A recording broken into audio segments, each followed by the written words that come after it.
बच्चों अपना जो सैलिसिलिक एसिड हमने देखा था उसके बाद अब मैं स्टार्ट करूँ यहाँ पर थैलिक एसिड के बारे में।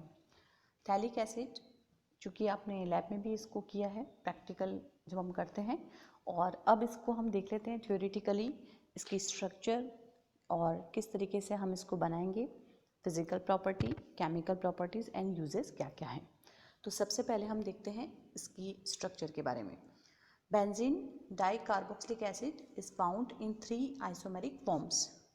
तो थैलिक एसिड में आपको स्ट्रक्चर में आप यहाँ देखिए, बेंजीन रिंग पर 2 COOH समूह मीन्स कार्बोक्सिलिक समूह यहाँ पर लगा हुआ है, क्रियात्मक समूह, और वो दोनों एक दूसरे के रिस्पेक्ट में ऑर्थो पोजिशन पर है, तो 1-2 पोजिशन हम इसको कहेंगे। तो एक तरह से ये क्या है, डाई कार्बोक्सिलिक एसिड है बेंजीन का, जो 3 तरह से पोजीशन भी हो सकती है, लेकिन वहाँ पर नाम हम यहाँ पे चेंज कर देते हैं। जैसे फर्स्ट हम देख रहे हैं थैलिक एसिड, दोनों ही COH समूह 1-2 पोजीशन पर है। दूसरा हम देख रहे हैं आइसोथैलिक एसिड, यहाँ पर दोनों COH समूह की पोजीशन है, अगर नंबरिंग हम करेंगे तो ये किस तरीके से होगा, 1 और 3 मेटा पोजीशन पर आ गया है। तीसरा हम देखते हैं टेराथैलिक एसिड, दैट इज 1 और 4 पोजीशन पर क्रियात्मक समूह लगा हुआ है। तो थैलिक एसिड बेसिकली हम कह रहे हैं कि बेंजीन का डाइकार्बोक्सिलिक एसिड है, जो जहाँ पर हम इसके 3 समावय रूप भी देख रहे हैं। बात करते हैं इसके निर्माण की विधि, कैसे हम इसको बना सकते हैं। तो सबसे पहले थैलिक एसिड को 1836 में लॉरेंट साइंटिस्ट हुए हैं, उन्होंने बनाया है।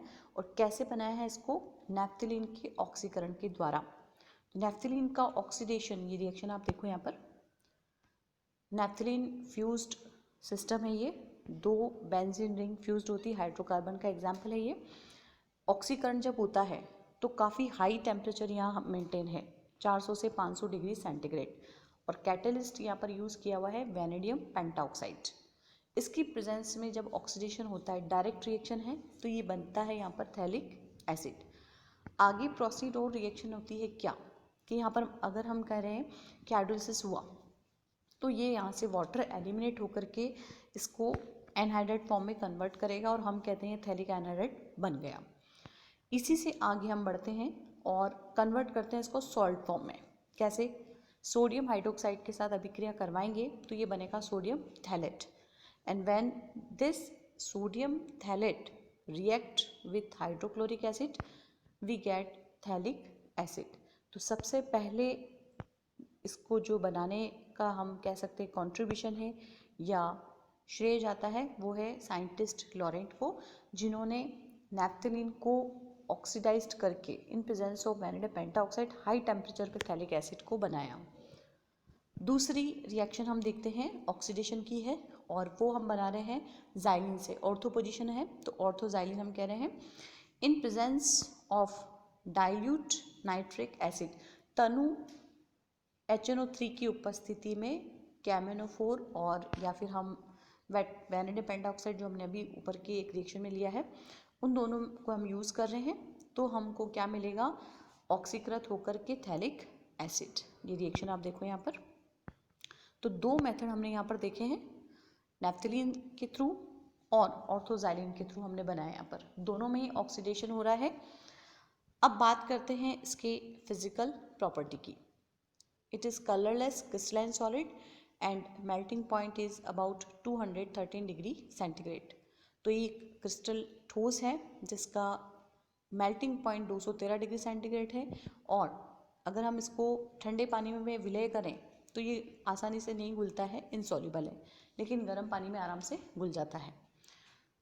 केमिकल प्रॉपर्टीज़ में हम सारी रिएक्शंस देखेंगे, इसकी कौन कौन सी आएंगी। Phthalic acid gives all the chemical reactions of carboxylic acid and it also gives the reaction of benzene nucleus। चूँकि बेंजीन न्यूक्लियस यहाँ पर प्रेजेंट है, तो उस नाभिक के कारण जो अभिक्रियाएं होंगी वो भी यहाँ पर हमको देखनी है। कैसे देखें हम यहाँ पर, सबसे पहले सॉल्ट फॉर्मेशन, पिछला आपने जो भी सैलिसिलिक एसिड देखा है, सक्सिनिक एसिड देखे, जितने भी हमने एसिड्स की जो हमने एग्जाम्पल्स देखे हैं, उन सब में आपने देखा होगा कि हम इसको सॉल्ट फॉर्म, एस्टर फॉर्म, ये सारा कॉमन आ रहा है, तो वो इसमें भी आएगा। It forms 2 types of salt with basis. दो प्रकार के यहाँ पे सॉल्ट बनेंगे इन प्रेजेंस ऑफ बेस। तो NaOH यहाँ पे हमने लिया है और ये बनता है, सबसे पहले एक क्रियात्मक समूह जो लगा हुआ है कार्बोक्सिलिक का, वो यहाँ पर सॉल्ट फॉर्म बनाएगा, तो हम इसको कहते हैं मोनोसोडियम थैलेट। लेकिन अगर और हम आगे रिएक्ट करवा रहे हैं NaOH के मॉलिक्यूल से, तो दोनों ही COH समूह यहाँ पर सॉल्ट में कन्वर्ट हो जा रहे हैं। पहला तो एक होता है, फिर नेक्स्ट वाला ग्रुप, तो दोनों क्या बनेंगे, ये डाई सोडियम थैलेट। तो ये अभिक्रिया होती है सॉल्ट के बनने की। दूसरा है एस्टर फॉर्मेशन। तो एज इट इज सेम कि हम इसमें क्या ले रहे हैं, ethyl alcohol in presence of sulphuric acid. Concentrate सांद्र सल्फ्यूरिक अम्ल की उपस्थिति में अभिक्रिया होती है और यहाँ पर भी सेम क्या होगा, पहले तो बनेगा मोनो इथाइल थैलेट और फिर हम आगे रिएक्शन और करवाते हैं तो ये डाई इथाइल थैलेट बनता है। इस तरह से एस्टर फॉर्म हो चाहे सॉल्ट, दोनों में ही इस तरीके से बनेगा mono and then di form में। बात करते हैं अभिक्रिया की PCl5 के साथ। तो ये बनेगा यहाँ पर PCl5 के साथ अभिक्रिया करवाएंगे POCl3 और दो मॉलिक्यूल हाइड्रोक्लोरिक एसिड के यहाँ से रिमूव होकर के हमको मिलता है थैलोइल क्लोराइड। ये पूरा स्ट्रक्चर आप देखो, यहाँ पर COCl फॉर्म बनता है। अब देखते हैं कि अगर हम इसको गर्म करें तो क्या होगा। यहाँ पर COH समूह उपस्थित है तो CO2 यहाँ पर एक तरह से क्या निकला है, यहाँ पर वाटर मॉलिक्यूल यहाँ पे निकला और एनहाइड्रेट बना। गर्म करने पर दो COH समूह में से एक निकल जाएगा यहाँ पर H2O और ये अटैच होगा थैलिक एनहाइड्रेट के फॉर्म में। अमोनिया के साथ अगर अभिक्रिया करवाते हैं तब भी यही चीज़ है कि ये वाटर मॉलिक्यूल यहाँ से रिमूव हुआ और यहाँ पर मिलता है हमको थैलीमाइड। तो formation of phthalimide take place with concentrate ammonia के साथ अभिक्रिया करवाते हैं और हमको थैलीमाइड मिलता है। डी कार्बोक्सिलेशन, नाम से ही लग रहा है विकार्बोक्सिलीकरण, जहाँ पर CO2 यहाँ से बाहर निकलेगी on heating with soda lime. अब ये कंडीशन है यहाँ पर, सोडा लाइम जब हम लेंगे तब जाकर के कहीं यहाँ पर CO2 बाहर निकलेगी और हमको बेंजीन मिलता है। तो कभी एग्जाम में भी आ जाए आपके कि आप थैलिक एसिड से बेंजीन कैसे बना सकते हो, तो ये रिएक्शन हमने को ध्यान में रखनी है। उसके बाद आते हैं अपचयन अभिक्रिया पर।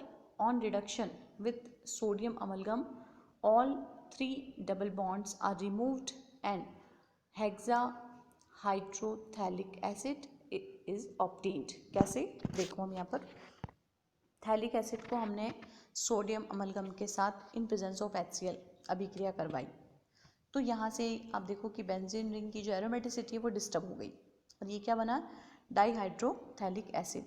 फर्दर हम रिएक्शन करवाते हैं तो ये क्या बनी, टेट्राहाइड्रो, और हम करवाते हैं तो ये बनेगा हेक्सा हाइड्रोथैलिक एसिड। कहने का मतलब यहाँ पर फाइनली क्या हुआ है, एरोमेटिसिटी यहाँ से हटी है। लास्ट रिएक्शन है मर्क्यूरेशन, मर्क्यूरीकरण, जो इलेक्ट्रॉन स्नेह प्रतिस्थापन अभिक्रिया का एक अच्छा सा एग्जाम्पल है और इसमें हम ले रहे हैं मर्क्यूरिक एसिटेट CH3COO2Hg। तो यहाँ पर बनेगा, यहाँ पर अपने पास में एनहाइड्रेट फॉर्म में आकर के लास्ट में CO2 निकलेगी और मर्क्यूराइज्ड यहाँ पर हमको प्रोडक्ट मिलता है। तो ये अभिक्रियाएँ हुई हैं इसकी थैलिक एसिड की। अब हम यहाँ इसके यूजेस भी देख लेते हैं। दो हैं, एक तो डाइज का जब हम संश्लेषण करते हैं रंजकों के निर्माण में ये काम आता है, दूसरा प्लास्टिक और अदर इंडस्ट्रीज़ में भी थैलिक एसिड का यूज़ होता है। जो यूनिट 3 है वो हमारी ऑलमोस्ट कंप्लीट हो गई है और एक डेरिवेटिव वाला टॉपिक है वो अपना है, तो उसको हम कल पढ़ाएंगे। थैंक यू बच्चों।